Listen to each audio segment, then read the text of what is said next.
Shalom and welcome to 2 Minutes of Torah. This year is entitled Parshat Haazinu.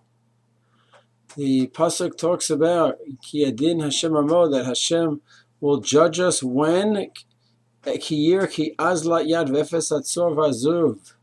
He sees that everything is gone. The Gemara says, when will Hashem judge us? When will Hashem bring the complete redemption?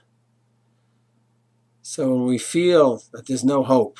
And Rashi says, when we have Yeyush from the Geulah, we have despair, we give up hope of ever having the Geulah. That's the simple pshat in Rashi. Rabbi Kamenetzi says, in his famous commentary, Emet Yaakov, on the Chumash, says, I don't understand. How could it possibly be that when we merit the Geulah, when we forget about one of the 13 principles of faith, belief in Mashiach, there's one of the Animamins.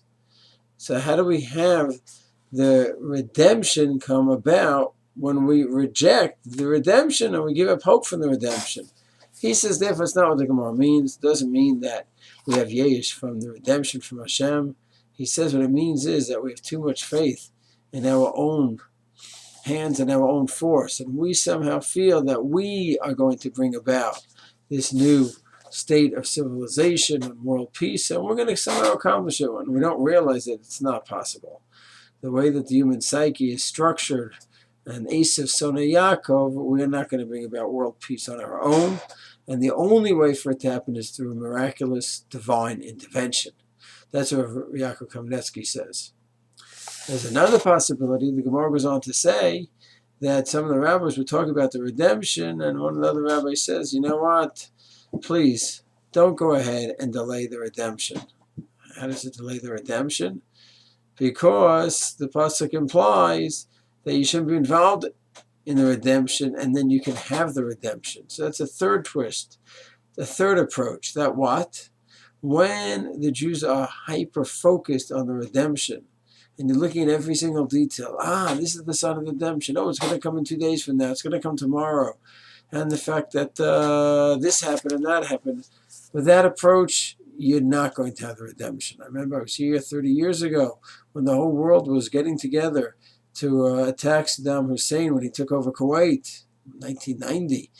And everyone was convinced this is the beginning of Gog and Magog and this and that, and they get focused in on it. People think that this person is the Mashiach, and then they get focused on that, and it takes over. It's not healthy.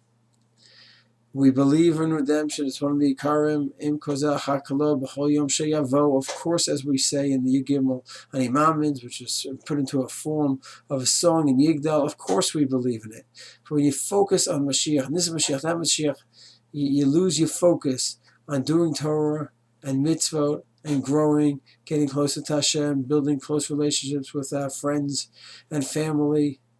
And instead we just keep thinking, oh, the Mashiach is going to be, this going to be, that's going to be, and it just loses the proper perspective. So in sum, we have three possibilities in the Gemara. When it says that when we are gone and have despair, then we have Geulah. One shot is the Rashi, literally, when we have total despair, that's when Hashem will bring Geulah. That's, we did not analyze that approach.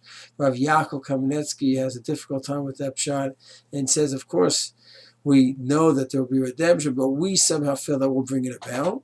And the third possibility is that we know there's a redemption, but we get hyper-focused on it. And instead of growing and learning and developing, we just get focused on all these different sides. This is Mashiach, this is that's Mashiach, that person's a Mashiach, and it's just a loss of the proper perspective.